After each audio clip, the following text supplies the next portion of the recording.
sa mahiwagang burnay. Mula sa mahiwagang burnay. Sa mahiwagang burnay.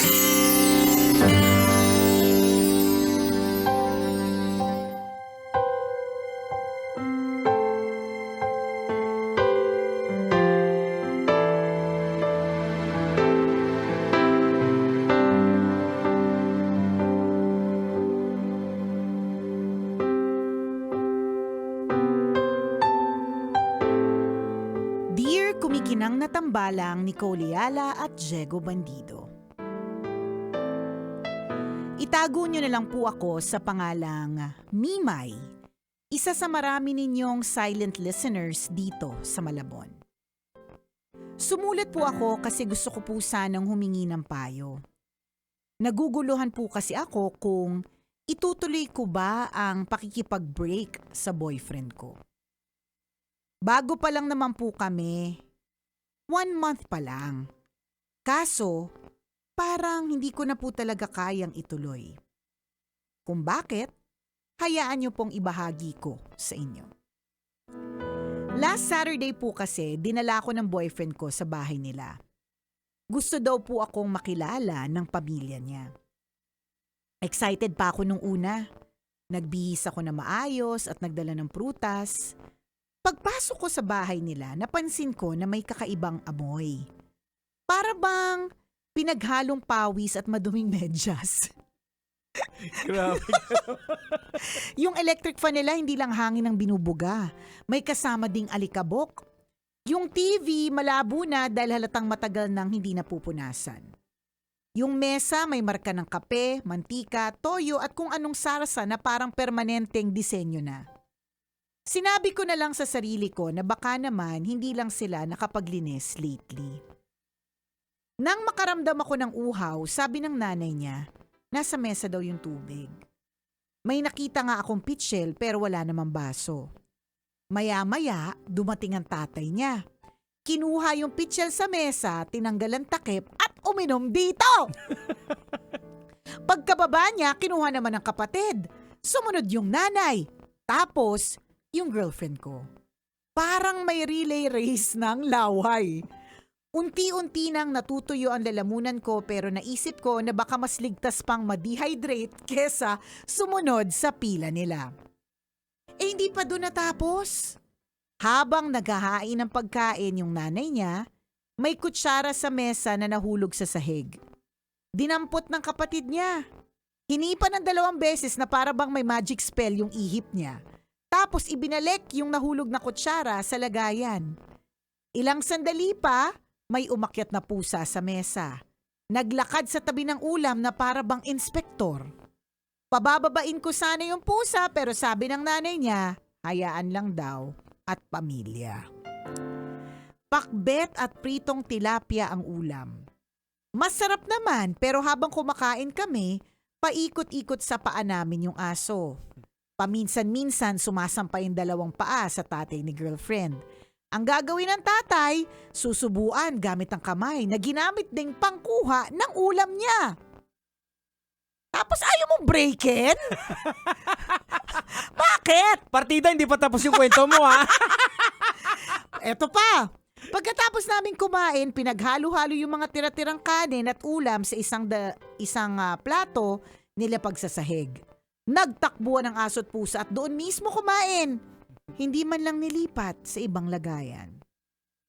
1 buwan pa lang po kami ng boyfriend ko pero pakiramdam ko umabot na ako sa season finale. Paano kung family tradition pala nila ang pass the picture challenge? Ayoko naman bawat punta ko sa bahay nila parang survival challenge. Para po kasing hindi ako emotionally at bacterially prepared sa lifestyle nila. Tambalang kumikinang, mababaw lang po ba ako, maarte at judgmental? Deal breaker ba talaga ang kadugyutan o pagtitiisan ko na lang? Salamat po sa inyong payo. Ang inyong kumikinang na tagapakinig. Mimay.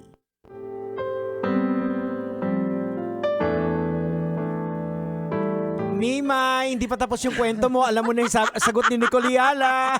Alam mo, hindi rin naman ako masyadong maayos sa mga Totoo, gamit, totoo 'di ba? naman. May mga gamit din akong kalat-kalat, may aso din naman kami, nagkaroon din kami ng pusa, pero hindi ako ganitong levels ng dugyot. Tsaka- Oo. Alam natin yan, nanggaling tayo sa hirap eh. True, Kahit Jen. mahirap ka, yung May baso hygiene na pa rin. may baso naman yung pitchel namin. Oo. Hindi nga lang siya malamig kasi lagi hindi gumagana yung refrigerator namin, pero may baso na ginagamit Oo. para sa pitchel. Tama. 'Di ba? Nakakalurky yung kadugyutan. Tsaka yung yung kitang-kita mo lahat, yung okay lang naman minsan nagpapakain ka ng aso habang minsan 'di ba nasasanay sila na nandyan lang sila. Oo. Pero hindi yung kamay na pinangkakain mo at pinangkukuha ng ulam na so ibig sabihin walang serving spoon, walang serving tinidor, ganyan na pinagkukunan yung kamay na ginamit mo is the same kamay na magsusubo doon sa aso. Oh. 'Di ba? So talagang siguro yung family nila yung unang tinamaan ng COVID nung Nung araw. Linawin lang Oo. natin ha. Baka iniisip po ninyo na Maarte. minamaliit Oo. natin. Hindi Yung naman. Galing po kami dyan, kaya alam po namin na kahit gaano kahirap, Pwedeng- ako literal na nagdidildil kami ng asin dati, pero hindi kami umabot sa punto na andyan lang lahat, nakakalat yung correct. lahat. Tapos yung bang hindi na nagpunas, parang permanente ng disenyo yung sarsa, 'di ba? Oo. Ano pa rin, kahit papaano, meron namang Nasa ugali talaga. Oo. Kasi tayo Hindi sa pag-iikot natin, 'di ba, sa kasama mo. Oo. May mga nakikita, nakakausap tayo na maayos naman eh. Alam Correct. nating hirap, Hirap 'di ba? sila, pero alam naman nating hindi ganong levels ng Oo. dugyot. Ganon. Ngayon, tinatanong mo sa amin kung maarte ka lang ba? Tinatanong mo sa amin kung deal breaker. Aba, oo naman. Kasi Hindi nga kinaya ni Nicole, kwento mo pa lang eh. Ikaw pa kayo nandyan. kaya nga eh. At saka yung kwento mo may amoy. Yung kwento mo may amoy eh. Wala kami doon, pero yung naamoy pagpasok namin. pa lang ng bahay. Correct ka. Yung bang parang naramdaman ko na kung ano yan eh. Pinaghalo-halong amoy ng bulok na bayabas, medyas nga na Oho. pinakulo ang medyas, ganyan. Hindi mo pa din i-describe ang CR. Oo. 'Di ba? Hindi pa tayo pumunta doon. Doon pa tayo sa Tama. pagkainan. Yung talagang kung saan parang ine-expect natin na kahit papaano, yun yung pinakamalinis na parte ng bahay. Kasi diyan kayo kumakain. Oo. Pero Oo. ano naman, to be fair naman with your boyfriend, tingin ko, dapat i-communicate mo rin yung ganito eh. Oo. Excuse me, 'di ba? Oo. Nang maayos ha. Oo.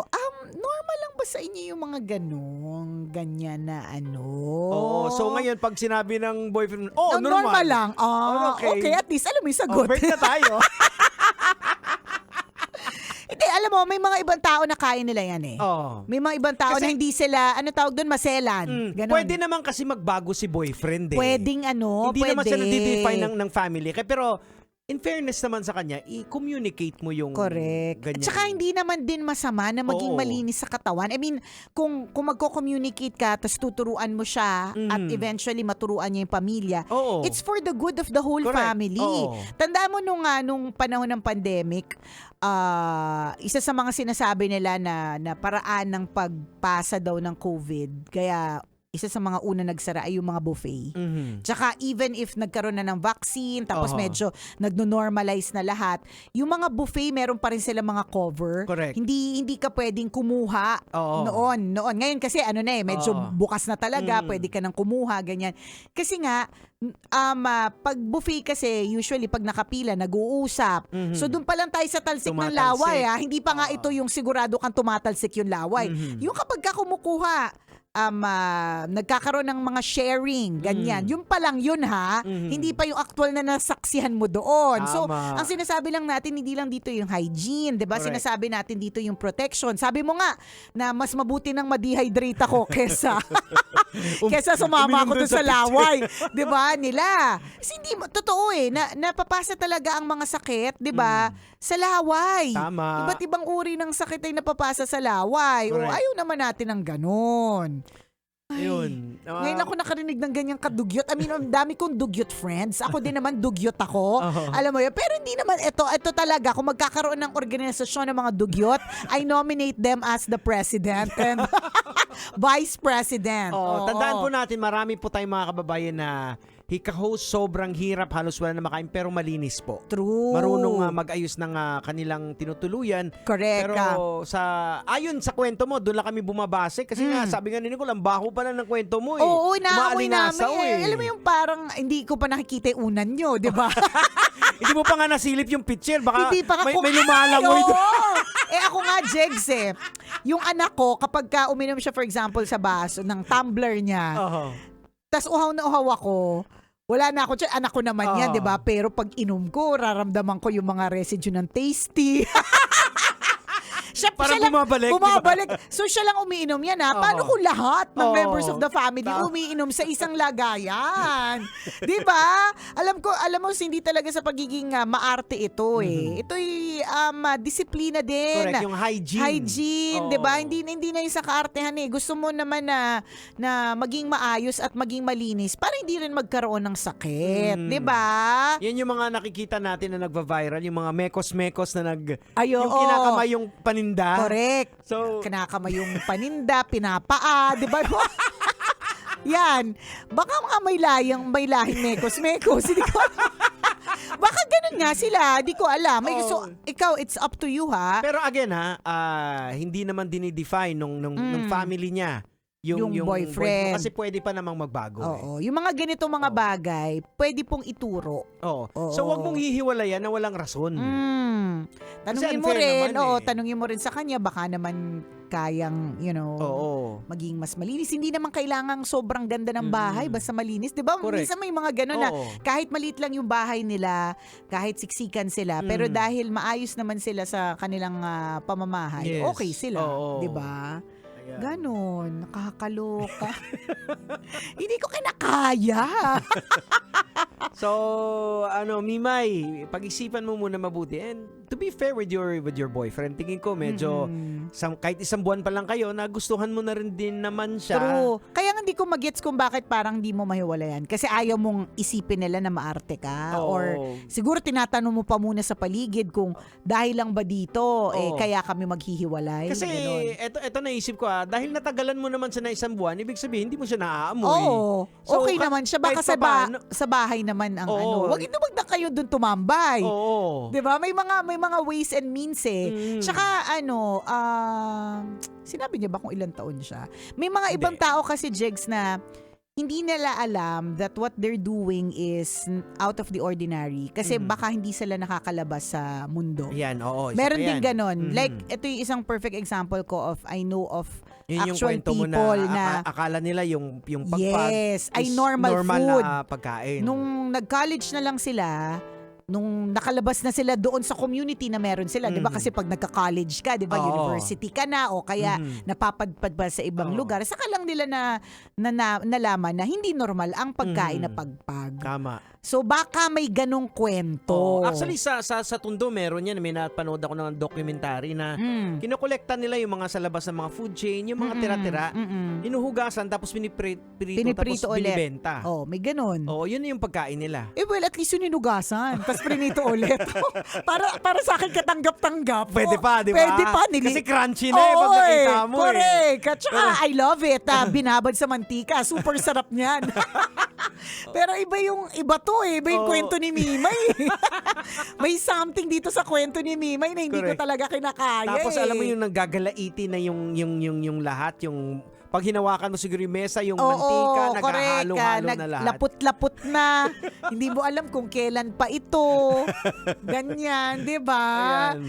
Supposedly, kahit papaano, kung may mga ibang parte ng bahay na medyo magulo, yung hapagkainan eh. Kasi alam mong ito ay ipapasok mo sa iyong sistema Oo. di ba? Kaya nga, para sa akin, yung itinuturo na, di ba, nauso yung mga pampapayat, huwag ka basta-basta inject ng kung ano-ano, porke mura. Oho. Kasi, pinapasok mo yan sa loob ng Sa katawan. katawan mo, oo. So, ganun din in the same way, di ba? Kapag kapitsil na pinagsaluhan ng lahat, di ba? Papasok yan sa loob ng katawan mo. Tapos pag tingin mo sa picture, yung iinom ka may lumalangoy pa. Correct. Yung lumangoy galing sa tinga ng tatay yun, ha? Hindi papunta na sa lamok. Totoo. Di ba? Ang bihira. Ganun talaga kapag ang isang lugar, pamilya, ganyan, no, mas malapit sa sakit at Oo. ayaw natin na magkakasakit. Oo, pero Oo. pwedeng magbago. Pwede. Ayan, pwedeng magbago. Ito yung mga bagay na pwedeng i-train, ito yung mga bagay na pwedeng matutunan. Tama. Oh, malay mo, ikaw pa ang magturo sa kanila, Yes. 'di ba? So, kausapin mo muna si boyfriend and Correct. see what can be done. Kasama mo ang tambalang kumikinang. Ako po si Diego Bandido. At ako po, si Nicole Yala. Kailangan pa bang i-memorize yan? Basic! Ayan, Mimay. Oo. So, parang ako na nararamdaman ko yung pakiramdam mo na nandun ka sa loob ng bahay na gusto mo nang umalis ka. agad. Correct. Yun eh. Yun Oo. talaga yun eh. Naamoy ko yung kwento mo kaya nga napakamot tayo ng ilong sa kwento mo eh. Oo. Oh. Ayan. Oh, good luck. Ayan. Good luck sa pagkikipag-usap na hindi ma-offend si jowa kasi posible kasi na syempre kapag ka ang pinapansin o pinupuna natin ay pamilya, tas bahay, 'di ba? Oo. Baka sensitive tayo sa mga ganyan. Oh, yun yung pag muni-munihan mo kung paano mo kakausapin, paano mo ipipresent yung Mhm. yung concern mo. True. Ayan. Ganon. O, sige. Alright. Good luck ha. God bless Mimay. At Mimay. naway magtagal o makahanap kayo ng magandang solusyon sa Oo. inyong problema. Ayan. Solvable naman yan. Ha? Bye. Bye.